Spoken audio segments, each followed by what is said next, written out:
సువార్త అంటే నేను దేవాది దేవుణ్ణి నరావతరిగే లోకానికి వచ్చాను, పాపుల కోసం ప్రాణం పెట్టడానికి వచ్చాను, నేను వారందరి పక్షాన వారి స్థానంలో చనిపోయానని చెప్పండి, వారి కోసం రక్తం కార్చానని చెప్పండి, నేను మూడవ దినం తిరిగి లేచానని చెప్పండి, నా సువార్తను నమ్మకపోతే పాపాలు క్షమించబడమని చెప్పండి, నా సువార్తను నమ్మకుండా వెళ్ళిపోతే రేపు నరకానికి వెళ్తారని చెప్పండి అని ఆయన అంటే ఊరుకోండి బ్రదర్.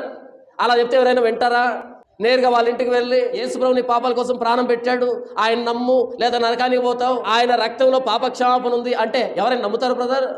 వాళ్ళకు ఏ అవసరాలు ఉన్నాయో ముందు మనం కనుక్కోవాలి.